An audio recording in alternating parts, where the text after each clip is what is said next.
All right, wonderful people, lovers of freedom. Good morning, good afternoon, good evening to each and every one of you. Welcome back to Let's Talk TV, your one and only YouTube platform, where they're giving a back-to-back update on how things to be, on how things to share for Biafra land and beyond. If you're joining us for the first time, remember to subscribe and turn on your notifications too. Also, remember to like and share this broadcast as it is hot. All right, the latest one with the boss brains at the moment. Yes, Enugu community has lamented on the destruction of crops farms by Fulani headsmen. And people, these are the set of people that we've been talking about that we need to actually leave our premises. We've been talking about it, how these people need to leave. But of course, anytime we say it, it's as if that we are not being accommodating, but we know that these people are just evil. Everything about them just screams evil. That is what it is, and that's the truth of the matter. Now, these are the details of this news. The man, okay, he said that the man narrowly escaped as seen in videos by a witness Amechu Ugoji shared on his Twitter handle. He's a resident of Eziama Agobu Owa in Ezagu local government area of Enugu state were thrown into chaos on Tuesday when herdsmen abducted a man and his wife and son while they were collecting firewood in the bush.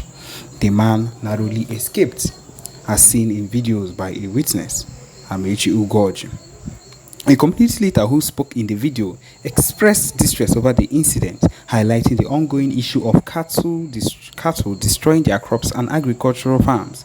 He appealed to the Enugu state government to intervene and address the alarming rate of farm destruction, seeking protection for their means of livelihood.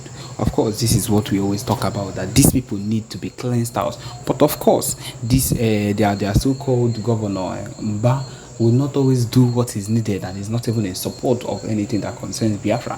He does anything he wants and does only what would benefit him. That's just the truth of the matter. The community leaders plea. Okay, rather, the incident has sparked concerns and fear among the agrarian community who rely on their farms for survival. The community leaders' plea for government assistance aims to ensure their safety and the preservation of their agricultural resources.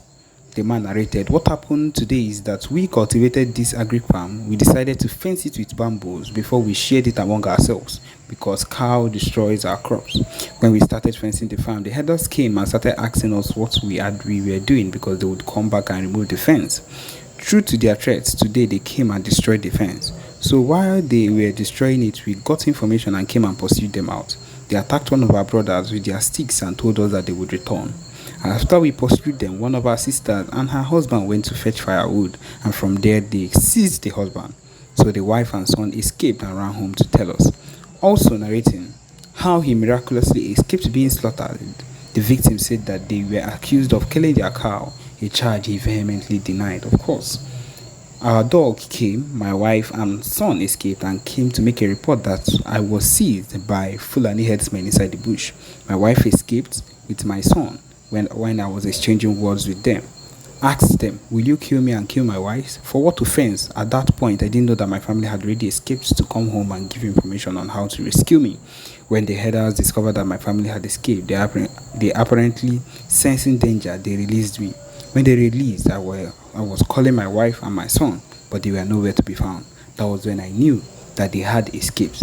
The farm the herders destroyed is located at the place called Agric in Eziama Agobo. And these people are becoming a very big terror to everything that we hold dear. And if we do not take things seriously at this point, it's going to enter another thing and we are going to suffer for it in the nearest future. And that is why we need to do something about it now. And that is why the PM keeps on saying a whole lot of things concerning this set of people, these Fulani people. They are not people you should even be living with or eat with or stay in the same vicinity with, because one day they can decide to wake up and kill you, and their plan, which is and has always been, is to take over everywhere, is to colonize and just to take lands. That is what their aim is, and we will not let them do this. This is not, our land is not for the taking. That is why the Biafra Liberation Army is on a mission to make sure they are cleansed from our land. That is the truth of the matter. We are not going to let them just wake up one day and decide to enter our land to do what they want. No, We are not going to let that. My people, that is just the truth of the matter. We can continue to just dey let us know be say that person must suffer consequences of wetin e dey do. No more no less, make we dey carry am for head be say anything wey concern the movement wey concern BRGIE, the Biafra Republic Government in Exile, anything wey concern the PM, Prime Minister Simon Ekpa Njoko, anything wey concern the movement referendum wey dey happen at the moment, anything wey concern anything at all like that is something not to be trifled with. Na something wey if you think about am, you go dey reason say, hey, you fit dey joke around with am. Tinubu don try to dey joke around with am, e no work for am. Im gats take am seriously. Im gats dey very serious with am. And as e dey be, as e dey hot, e go dey quick for am, because e no know wetin e don do chook himself up. Im don dey carry the IPOB DOS, dey do everything wey dey want make e do, dey scatter wahala, dey cause katakata everywhere. He don already cause katakata for country wey im dey lead, country wey e don put for suffering zone. The country at this particular point dey suffer wetin no good. People dey hungry. Everybody dey hungry for this country. E get people wey never see food chop because of the kind things, the rate at which things don costly for this kind country. Na why this Ohamadike no dey refer to this country as country. Na zoo e dey call am because say e no get any reasonable country wey anything wey happen even before the election and findings wey bin happen before the election, after the election, in the court investigation, everything from head to toe, we go still leave this kind president, this kind human being as president. They do am finish, leave am. I blame also the judges. The judges wey been dey there talk say everything wey these people bring up, we talk about, all the evidence, tell them say all this evidence is nothing. They talk about 5% or 10% wey dey their constitution for Abuja, cancel out every single thing. Say e no dey necessary. See, the constitution no dey visible, that the constitution it does not. My people, na zoo be this. Na wetin, na why Ohamadike talk am. Because how in a respected so-called, in quote, because na so-called you suppose dey call am, so-called, wey they could bring out evidence finish, bring to court, quote constitution finish, they go talk say constitution no matter. Hey, my people, e no suppose dey happen.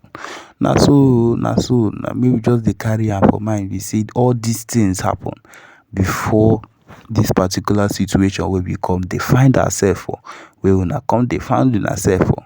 On top of that, his own people come dey do protest, don dey shout, northern leaders dey para. They say which kind thing be this? Come run out, no dey back am again. Because why e go be say person go enter seat in less than 6 to 7 months, everybody don dey cry. In the next 4 years, in the next 7 years, which we know say this man must still win again. E mean say that country wey dey lead, that those people don enter wahala, those people don enter one chance. And so you go just dey carry am for mind be say these people wey dey this country don go. They suffer wey they go suffer, no be here. On top of that, that is why the PMBRGIE is not smiling concerning anything like this, and has sworn to keep on fighting till the death, till they bring him down, till they keep on pushing whatever it is they've sworn to push against him. None of that will move him to the extent of giving up. He has sworn also not to give up.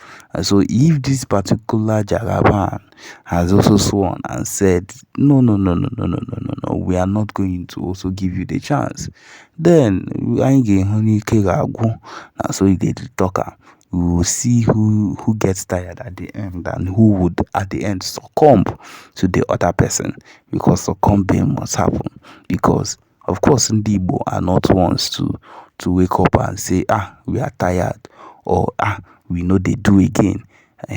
as I just let you know, gave you an example of what the Biafra army is even set out to do, the highest commander set out to do on his own, and did this, then you should be able to know that there is nothing that can be done. There is nothing that he cannot decide to do on his own once he decides to. So my people, this is it. This is where we